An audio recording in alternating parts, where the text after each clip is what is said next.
Welcome to Leadership Unfiltered, the podcast where real leaders get real about what it takes to succeed in today's fast-paced corporate world. I'm Dr. Dayan Douse, founder and president of P.R.I.D.E Consulting, a human behavior and development company serving as an executive coach and facilitator, working with organizations to deliver practical ways to evolve teams, advance organizations, and transform cultures.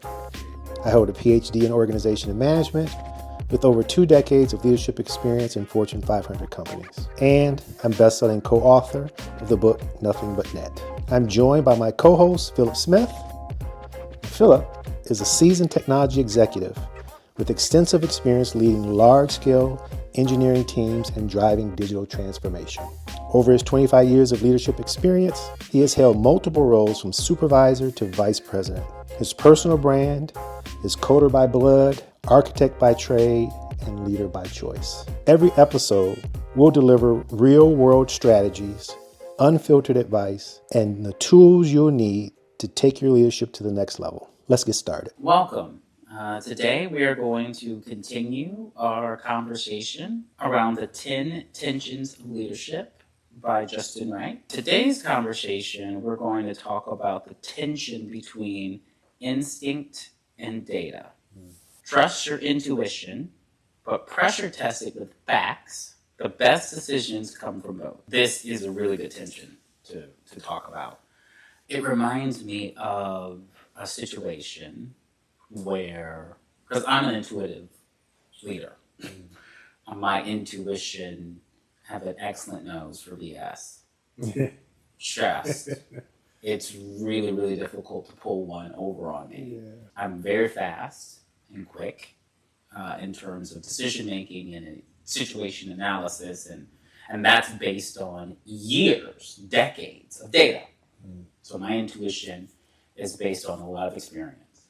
But the pressure testing it with data is important. And this situation was, we were like in the middle of multiple $100 million deployment. And it's a pressure cooker. We were in not the final testing, but a couple of rounds prior in terms of we were post-system integration testing. We were post site testing. We were really in the real deal testing, right? This is, does this thing work in the real with real production data? Does it work under load with real production data? We were running it through its paces. The leader who was responsible for that testing were on a call going over the results, and he told a lie. And the moment it left his mouth, I knew he was lying. That was all instinct. And in that moment, I knew I couldn't say, "You lying." Because that would have been an inappropriate response in that moment. Mainly because I did not have the data. I knew instinctually that he was lying. Because what he said didn't match any of my experience up until that point on that project or any project prior, and it didn't match the data from previous runs. Now, of course, the world can turn and new data can come to light, and so I needed to pressure test my instinct, because had I called him a liar or questioned his integrity when in public because we were in a meeting and he ended up being wrong, that would have been really bad. Yeah. But also, making sure that I took the time to get the data allowed, one, me to understand the broader situation, which is, it is a pressure cooker. And in those situations, people don't always act or behave as well as they should. I don't see this person as a liar. This isn't a habit. This isn't something that this person did. You kind of knew that they would. No, this seemed out of character for this person. But nevertheless, it happened. Right. And once I got the data that proved beyond any shadow of a doubt that they had, in fact, lied. And I say that because it's not that they were mistaken. They had the data. Okay. Yes. And misrepresented the data. because the consequences of what they perceived the consequences, giving the accurate representation, was more that they could bear in that moment. And so as a leader, I took that as an opportunity to take it more private. I understand what happened, right? And we need to make sure that it never happens again. That you are always safe to give the real deal. We don't do watermelon greens, where it's green on the outside but red on the inside. We don't do that. Yeah. That's not the show we run. He was appreciative of how it was handled and apologized, but you gotta trust your instinct. Had I taken action based on what he presented, even though I knew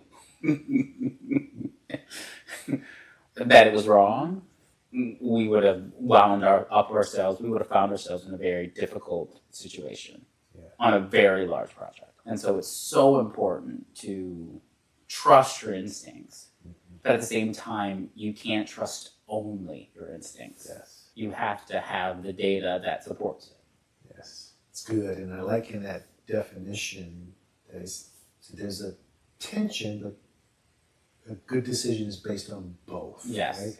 Data and your instincts. And as a leader, you've got to use both. Yes. Right? Because there are times when you don't have the data yet that you still have to move. Mm-hmm. Right? You still have to keep the team moving and engaged. And that will require you to go off instinct while you're gathering data.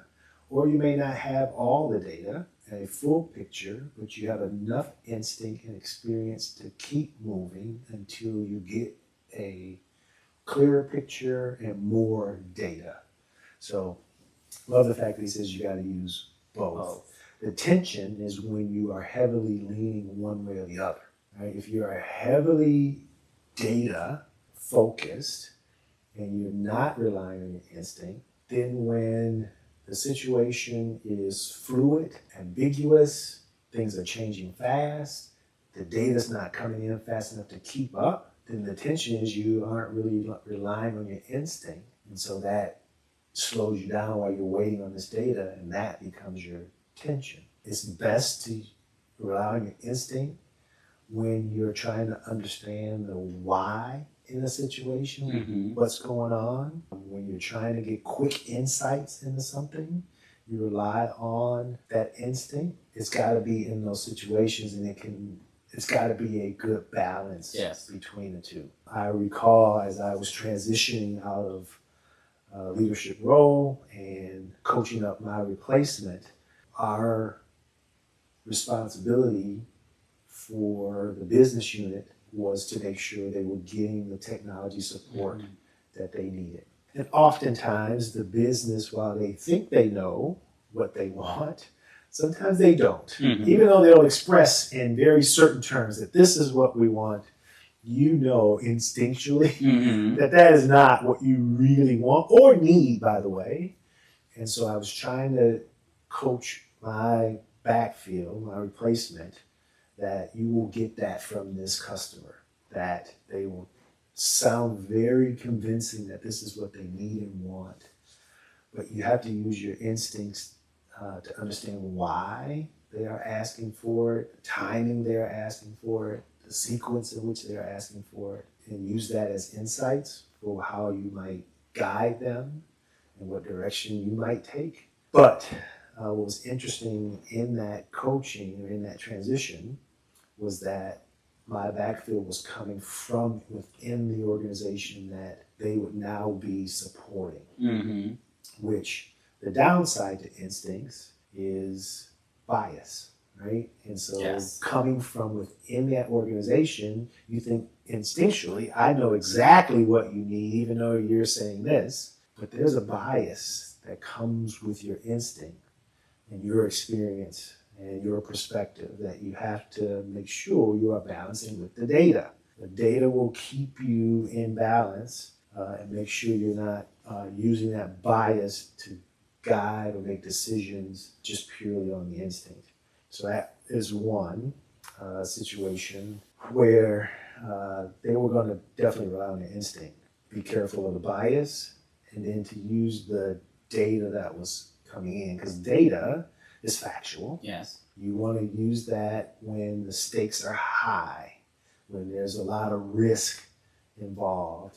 If you have high stakes and risk and you're going off instinct alone, you're putting everybody at risk. Yourself, your team, the organization are now at tremendous risk because you are relying purely on your own perspective and instinct, and that might not be the right answer. So again, back to balance. Don't shy away from your instinct because that gut is telling you something, but always fall back on the data. Data is where the facts kind of line up, and it will prove one way or another whether you are, on the right track with your instincts or you are off track and need to adjust your own perspective. Yes.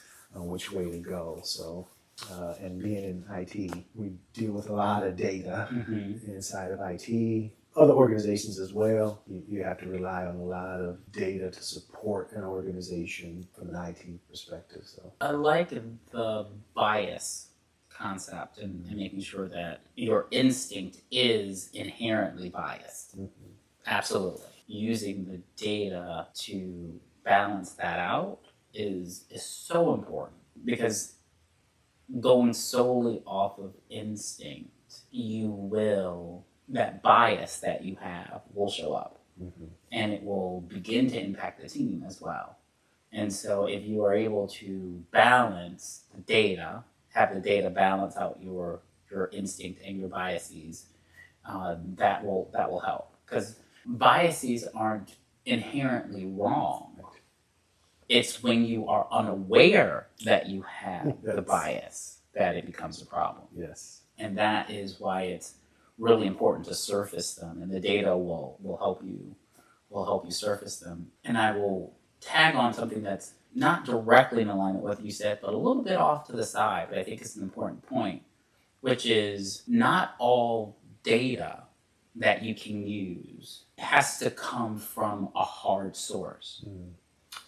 And so there are times when the data that you will have will be extrapolated. I have found there are times when people are unwilling to trust their instincts and also have incomplete data. yes, And so they get stuck. yes, One of the ways that I work with teams to help free a person is to say, okay, you can't trust your instincts. You never want to force a person to say, well, if you're not comfortable going with your gut, forcing that on. It's like, okay, well, if you're not comfortable going with your instinct, that's always okay.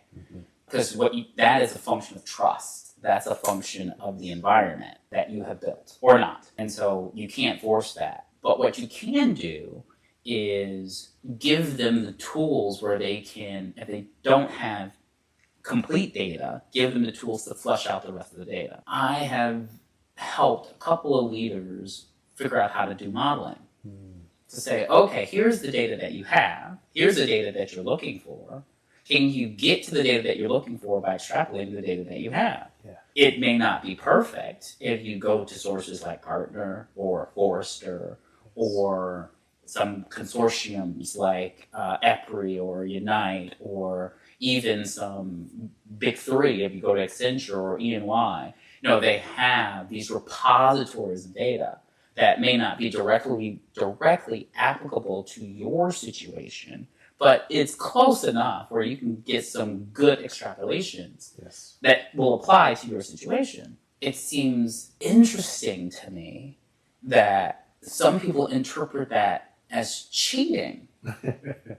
That's what it's there for. That's why they do it. That's why they sell it. yes, yes, Is for you to be able to leverage that information to make database decisions that will help move you forward. But there's this mentality that I've come across multiple times where unless I generated the data and it's directly coming from the situation that I'm in, that it isn't applicable.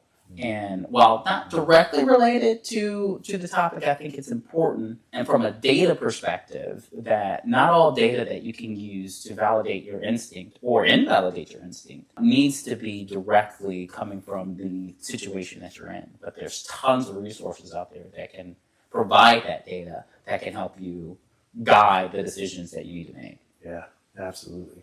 Absolutely. Where you took my mind to was kind of hard data Mm-hmm. and soft data, and the soft data being from people, Mm-hmm.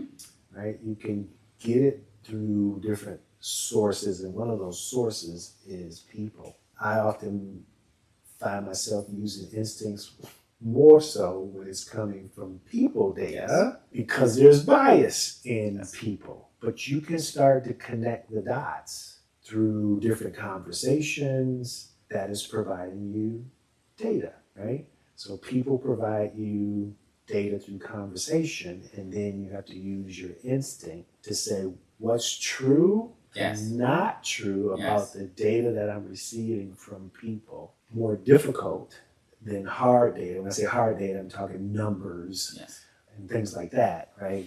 When the numbers come in and you can say 2 plus 2 is 4, that makes sense, right? It's more factual. Yes. When you are listening to people and they're sharing data with you, how they feel, what they heard, what they experienced, then you have to kind of discern what is coming from a biased place and their own interpretation of the data versus what's factual. And that's when my instinct kicks in to say, okay, I've had enough experience with this person to know that's an emotional, it's still data, but it's data for a whole other reason. Part of that data is I know more about you as a person. That's data. Doesn't help with the deliverable we're trying to achieve, but it helps tell the story about you. And that's still data, right? And so just using your instincts to help with people discerning, what's fact, what's emotion, what you need in this case for the situation that you're trying to deal with versus collecting data for future reference is a way that instincts help when you're dealing with people data, I'll call it. You've got to use those instincts when you're dealing with things based off of people data. So, for example, I was just at a AI cybersecurity conference, which was wonderful, and one of the presenters typed into a prompt, show me football fan watching a game. And what was generated was a 20-something white guy watching a soccer game. Because when you're looking at, most of large language models are trained across the entire internet. And if you say football, most of folks mean soccer. Yes. Of course, from a human perspective, the default visualization of someone is a white man. And so this is an AI tool that is, again, based off of a ton of data that is people generated. Yes. And so you just got to be, just as you need to be aware of the source that the data is coming from and their inherent biases when you're dealing with people, you also have to do that when you're dealing with systems, because more and more of these systems are just based off of people data. Yes. It's really important that you keep that in mind, the inherent biases that are not only built into people, that are built into systems because people built those systems. Yes. It's really good, particularly since AI is such a hot topic and such a growing space, industry, that people really need to be aware of that as they begin to use those tools more and more in their work and daily lives, that this is a great topic to say that is data. I love the way you frame that. This is data, but it's people generated, and so there's inherent bias in the data, and so you have to be aware of that, whether it's coming from systems or directly from people. So I just think of people data again in conversations, how they interpret a situation. I know I have sent, as a leader, people I delegate to go for me into a particular meeting or setting, and then I'm expecting them to bring back information and data. And realizing that they may not have been the right person in that particular situation, because of the way they saw and interpreted what was said in that meeting, that would be different if I were sitting in that same seat, right? So as a leader, I had to be careful, really take stock into who I was delegating what to when they were representing me as the leader, because they might come back with data that was through their own lens. Yes. And then I would have to use my instincts to say, is that really how that was said in the meeting? Is that really the outcome that we were after? Or is that the lens at which you were listening and looking at what was going on and say, ooh, no, that's not the same interpretation. So that helped me with delegation in terms of data and how people collected and then represented that data back, and then using my instincts to determine who really should be in the meeting, because I couldn't be in all meetings that were on my calendar, so I needed to delegate. So I needed my own instincts to help me with the delegation piece so I could get the right data. Applying your instincts about people and then making sure that you've got the data to support that or not. It's often easy to pigeonhole people and say, oh, because you did X and therefore you are Y, right? Yes. To say because you did something, therefore you are now tagged as. And so it's really important that you use data to support or not support instinct that you have about a person. And it's also important that we address because we talked about biases in general, but a lot of those biases we were talking about on the instinct side, but there are also biases that we kind of touched on the data side. And one of them is the confirmation bias. Yes. Which is only looking or only seeing or seeking or accepting data that is in alignment with the instinct that you have, and rejecting any data or information that can contradict that. And the confirmation bias is really strong in humans. And that is genetic because it's kept us safe. But we have to be aware that it's there and actively do things to mitigate it. I know there are times when, because I'm so instinctual, because I am in motion, I am moving, the confirmation bias of information in terms of the information that I'm willing to accept in, because it's much easier, right? There's a lower bar of entry of accepting information that's already in alignment with what you believe. And so the check that I use, am I able to form an argument that's counter to my opinion, as well as I can form an argument that is in alignment with my opinion? That is my check. It's like if I can, I think they call it the opposite of a straw man, a still man argument. They call it a still man argument. If you can form a still man argument, then you have done your due diligence in terms of counteracting your confirmation bias. And so I try very hard to say, okay, this is the direction I'm going. Can I create an argument that's valid, that is to the contrary? If I can say yes to that, then I keep moving. Yes. And if I say no, I'm like, okay, what I need to do? Oftentimes, it's having a conversation with someone who has the counter opinion. Because they'll help me, give me the argument that I couldn't form myself, because they hold that opinion. And so I often try to check myself to make sure that I'm staying balanced. I'm not always as successful at that as I would like, but it's really important. And whether you have that check or use a different check, to have a check that says, hey, I have instinct, which is bias. I'm seeking data.